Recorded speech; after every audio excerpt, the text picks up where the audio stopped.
and gentlemen, may I have your attention please? Welcome to today's video. How is everyone? I hope you are all doing well. Many of you have seen me replace the battery on this trimmer before. After replacing the battery twice, I still wasn't getting good service from the new batteries, so I had to do something different. Those of you who have been with me so far, please keep watching until the end of the video. Research has shown that the best way to be happy is to do good things for people. You don't have to do much, just like this video of mine. The rechargeable AA batteries I bought from the market were of very poor quality. They would not run for more than a minute or two after being fully charged. When I was getting frustrated with this low-quality battery and was thinking that I would have to buy a new trimmer, then this Japanese idea came to my mind. What an idea, let me tell you. I thought I would install a 18,650 cell. But before that, I had done this work on a trimmer and the result was terrible. The motor was running very fast because the voltage was higher than required. At the same time, the trimmer blade was moving so fast that very little hair could get inside to be cut.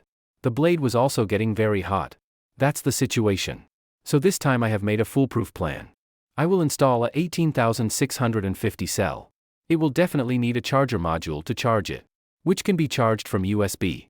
You know that, you have to do this. That's not the real story. The story is that I'm using a buck converter on the battery output, which will reduce the battery voltage to 1.2 volts and supply it to the motor. That's it. The problem is solved. The only problem is that there was not enough space inside the trimmer to accommodate so many components. Finally, I had to attach the battery to the outside of the trimmer. It doesn't matter. The important thing is that the thing is working properly. You want to know how much charge is left in it? Wait, I'll tell you that. I have used it 4 times since installing the battery. Each time for 5 minutes, making a total of 20 minutes. The motor speed has not decreased at all. Still, I plugged it into the charger. The battery showed full charge after about 5 minutes.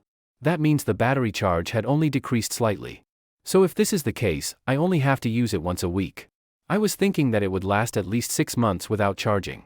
What do you think? Let me know in the comments. I hope this video will be useful to you. Thank you very much for staying with me so far. Don't forget to like, comment, share and subscribe to support me. And be sure to ring the bell. Talk to you in the next video. Until then, take care.